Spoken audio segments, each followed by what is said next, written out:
Acorda, sucupira!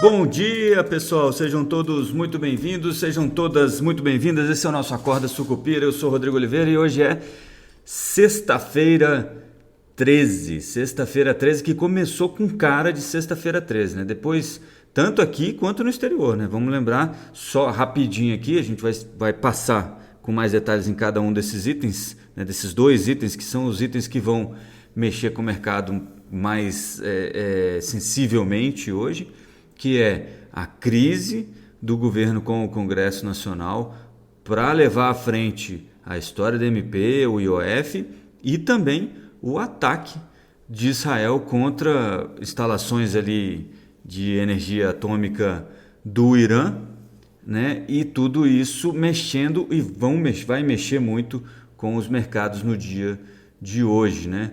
Vamos começar com a nossa parte aqui particular, né? Com o nosso próprio problema, a nossa própria confusão.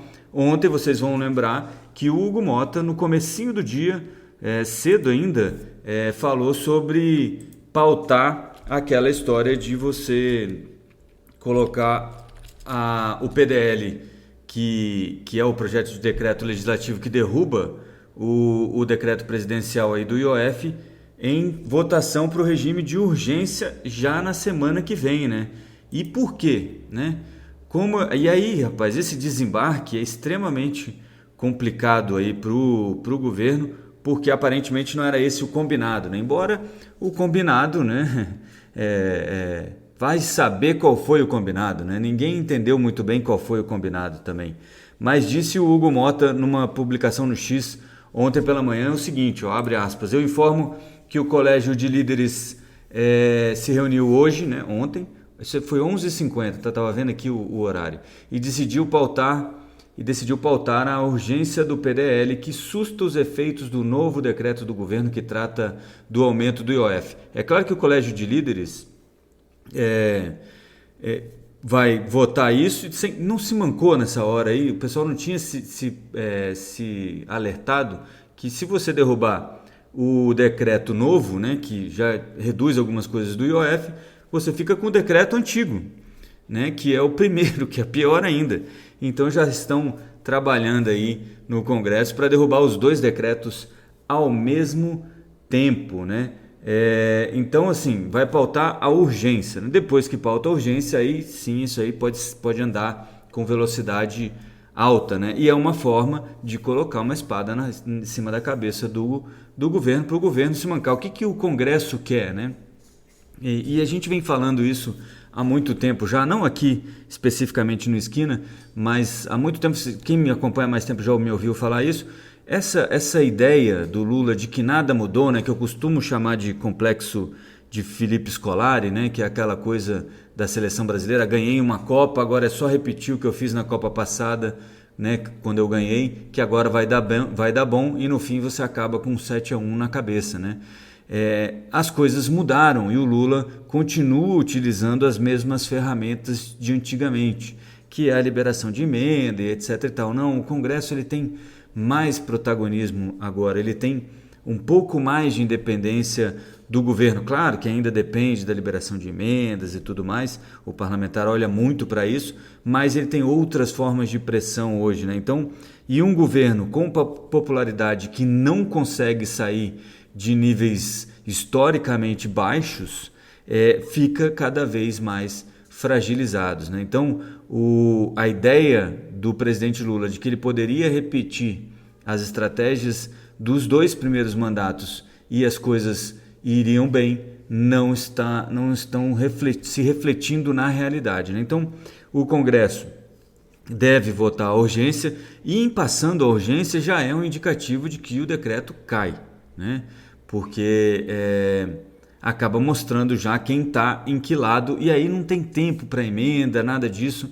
O Congresso está aproveitando também toda essa confusão do governo e essa caixa de Pandora de gastos aberta pelo Fernando Haddad, pelo governo Lula como um todo, para colocar também coisas que ele acha que são válidas, né? Por exemplo, aumentar o número de parlamentares. É 60 milhões num rombo aí de não sei quantos bi.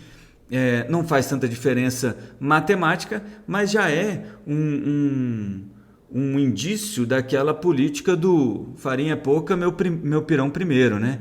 Então, o que está acontecendo agora é que o governo está perdendo completamente o contato, né? a aderência com o Congresso Nacional. E te digo mais, esses cortes todos, cortes, né? Esses poucos cortes que tem ali, o BPC, né? Alguma coisa ali no Ateste Med, previdências locais, né? Como a gente falava na live de ontem no YouTube, isso tudo ainda tem um problema de aceitação pelo próprio partido governista, que é o PT.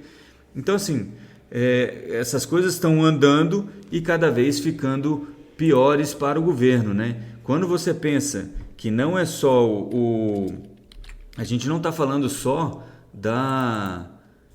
como é que se diz? Dessa parte do aumento dos parlamentares, né? Tem outras coisas também que os parlamentares estão de olho e não é só essa parte. Tem aí também 2 bilhões de reais 2 bilhões não, deixa eu só achar aqui, 2 bilhões de reais que é um projeto que a Comissão Mista de Orçamento aprovou ontem, que são 2 bilhões de emendas parlamentares lá do orçamento secreto que tinham saído e aí voltaram. Onde? Voltaram como jabuti lá na discussão da isenção dos R$5.000 por mês, né? Então, quando o governo começa a fazer essas coisas, abre-se uma passarela, uma avenida para o Congresso aproveitar e encaixar aquele monte de coisa que ele gostaria. Lembrando, né, a gente já falou sobre isso, político não gosta de economizar dinheiro. Aliás, ninguém gosta de economizar dinheiro, muito menos político, né? Por quê? Porque ele tem 4 anos para se reeleger. Então, esperar que o Congresso Nacional seja essa parede contra os gastos é muito complicado, né? Todo mundo tem falado, Hugo Mota, o Josué lá da Fiesp e por aí vai. Todo mundo tem falado, olha, todo mundo sabe qual é o problema, precisa de acertar essas contas, mas ninguém quer fazer esforço nenhum, ninguém quer economizar, que o vizinho economize, né? Então, esse é um problema. E quando o governo traz para dentro do Congresso, com popularidade baixa, medidas que são mais populistas, todo mundo entendeu a deixa, né? Olha, vamos fazer logo o colchão aqui para a nossa reeleição no ano que vem. Então, assim, isso repercute mal, obviamente, no mercado. Aí você vai falar, mas, Rodrigo, o Ibovespa ontem fechou em alta, é verdade, o Ibovespa fechou em alta, mas o motivo é outro, a gente já vai comentar, que é o petróleo, né? A Petrobras puxando o Ibovespa aí. E também algumas das mudanças e a ideia de que o IOF também não vai muito longe, essas mudanças propostas não vão muito longe, ajudou também os bancos, né? Que teriam aí alguns custos majorados, alguns probleminhas, algumas dificuldades. Aquela isenção, fim da isenção e cobrança de 5%, aquilo praticamente já foi para o brejo, né? Aparentemente não passa no Congresso, mas nem com reza braba. Então, assim, as medidas de compensação, digamos assim, não estão acontecendo, né? Então a gente pode ter aquele primeiro momento lá antes da revisão da revisão bimestral, dessa última que teve esse contingenciamento, esse bloqueio que acabou somando aí 30 bilhões, que era aquela história de, olha, vamos incluir a venda de poços de petróleo, vamos incluir aumento na distribuição de dividendos. E é isso, ontem o Haddad já deu a deixa, é provavelmente aí que essas coisas vão parar. E aí sim, um grande receio do mercado financeiro seria a mudança da meta fiscal, né? Por quê?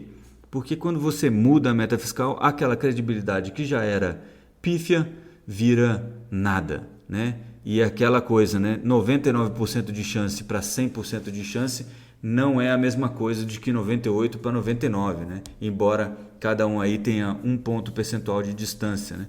99% para 100% de chance é a incerteza, mesmo que pequena, para a certeza absoluta de que ninguém vai cuidar mais da meta fiscal, porque no fim das contas, se der errado, você muda a meta, né?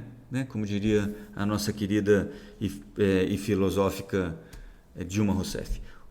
Só para terminar aqui a parte mais nacional dessa conversa de hoje, o governo tem tentado aí diminuir a pressão para que ele seja o fiador, né,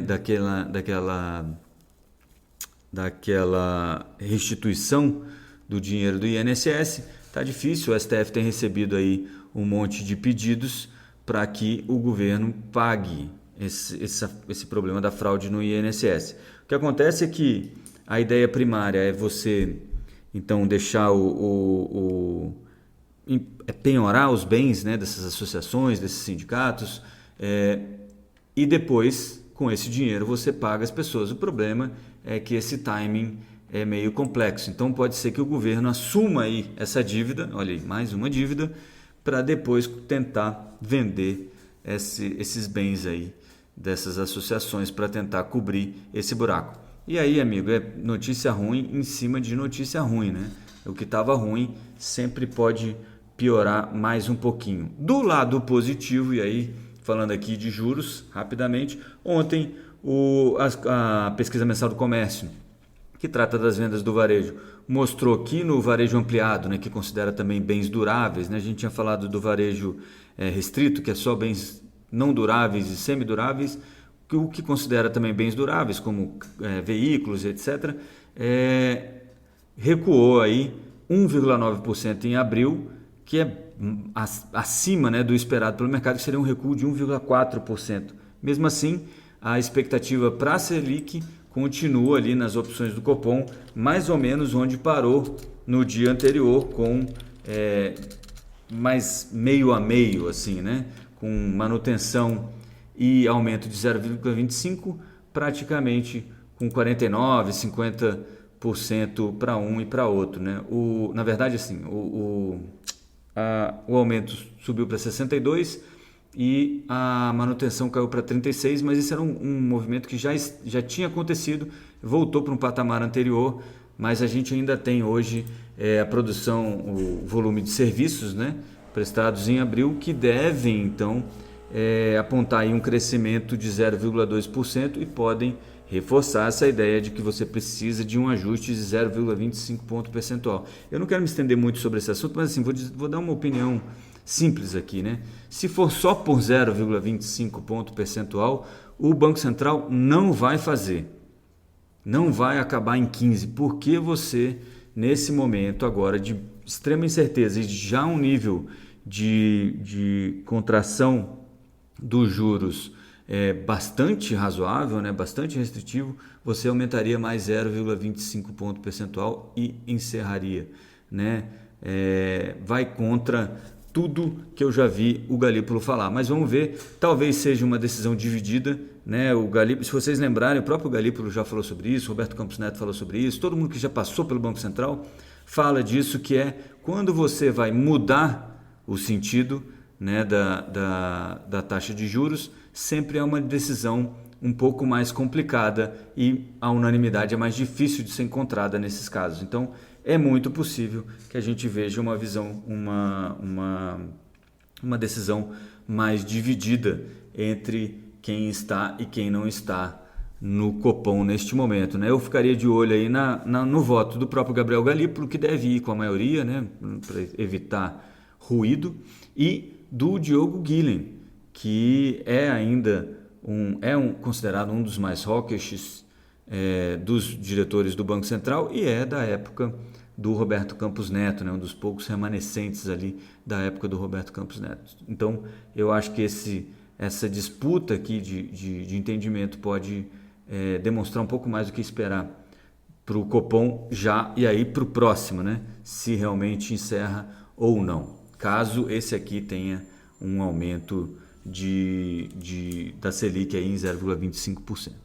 0,25 ponto percentual para 15% ao ano. Beleza? Já estou me estendendo demais, 15 minutinhos. Deixa eu só falar o seguinte. Olha, o ataque de Israel ontem contra o Irã no começo da noite chegou a fazer o petróleo disparar para 11% de alta. Agora pela manhã, alta de 6,42%. E isso, obviamente, deve repercutir aí no Ibovespa. Ontem eu falei que o Ibovespa foi um pouco puxado, bastante puxado pela Petrobras, que subiu aí 2,76 nas ações ordinárias e 2,25 nas ações preferenciais, né? Terceira alta aqui das as ações ordinárias, foi a terceira maior alta do Ibovespa ontem, considerando que a Petrobras tem 10% do Ibov sozinha, né? Então você tem esse efeito, não era ontem, porque ontem teve uma alta do petróleo, depois o pessoal realizou lucro, e agora uma alta do petróleo, que era um aviso, né, digamos assim, aquela primeira alta já era um receio muito alto, muito grande de um ataque de Israel no Irã, porque isso atrapalha a produção de petróleo lá no Irã e pode colocar toda a região ali em conflito. Mas hoje sim, com o petróleo está em 6,40, como eu falei, de alta hoje, mas já com a certeza de que esse conflito está iniciado, né? A incerteza agora é o tamanho que ele vai tomar. Para a Petrobras subiu ontem, e aí eu falava, hoje pode subir em função da alta do petróleo, mas ontem subiu em função da conversa do Haddad de dividendos extraordinários para ajudar a fazer caixa para o governo, né? Então os acionistas se mancaram que pode ser que a Petrobras continue pagando dividendos poupudos para os acionistas, beleza? Lembrando que o risco é alto, mas também a recompensa tem sido boa, né? A Petrobras está subindo aí 14,56% no ano, né? Estão subindo em linha aí aliás, Petrobras não, esse é o Ibovespa. O Ibovespa subindo 14,56%. Deixa eu só ver aqui a Petrobras rapidamente, se eu conseguir colocar aqui, meu Deus, agora sim. Petrobras subindo no ano, aliás, caindo 9%, então tem muito espaço ainda para a Petrobras, que é um importante player aí do Ibov para subir. Beleza? Então a gente tem tudo isso acontecendo nessa sexta-feira 13, bastante confusa, bastante complicada. E só para terminar, ontem eu tinha falado da tragédia lá com o Boeing 787, né? Isso, Dreamliner da Air India, que acabou aí levando as vidas de 290 pessoas, entre pessoas que estavam dentro do avião e pessoas que estavam fora, né? Caiu em cima de uma faculdade de medicina, algo parecido. Teve um sobrevivente, né? Milagrosamente, que saiu caminhando dos destroços desse avião, e como esperado as ações da Boeing caíram, e como esperado também, eu cheguei a falar isso ontem, as ações da Embraer fecharam ontem em alta de 4,29%, né? Para aqueles que ficam um pouco mais chocados quando a gente fala de tragédias e preços, né? Lembrando que nossa atenção aqui é o mercado financeiro. Obviamente somos todos seres humanos e obviamente todo mundo sente com as histórias de perdas e dessas histórias trágicas humanas que a gente vê no avião, né? Como uma foto de uma família que estava se mudando para Londres, toda a família junta, aquela coisa toda. Mas a nossa função principal aqui, felizmente ou infelizmente, é a parte econômica, tá bom? Então é isso que temos, e para quem gosta de juros como eu, vai ter muita coisa ainda para andar até a semana que vem, na quarta-feira, quando o Banco Central então decreta para onde vai a taxa Selic. E também muita coisa para andar sobre essa história do IOF. A verdade é que a pressão está muito forte no Congresso e, assim como eu já tinha falado para vocês também, essa MP não deve ir muito longe e o governo vai ter bastante trabalho para conseguir controlar aí esse problemão que se tornou o decreto do IOF. Beleza? Desculpem aí ter me alongado tanto. Um bom dia para vocês, bons negócios nessa sexta-feira, bom fim de semana e a gente se vê segunda no nosso Acorda Sucupira. Lembrando, se você ainda não segue a gente lá no YouTube, se inscreva no nosso canal, deixa o like se você ouvir isso aqui pelo YouTube e também ative o sininho para você receber novas comunicações, novos alertas toda vez que a gente tiver novos conteúdos. E também, se você ainda não me segue no Substack, esquinasucupira.substack.com. Se Substack ficar muito difícil de você escrever lá, não tem problema, vai no Google, Esquina Sucupira, vai aparecer tudo, o canal no YouTube e Substack, beleza? Eu vou ficando por aqui então, como eu disse, e força Sucupira, bom fim de semana. Acorda, Sucupira!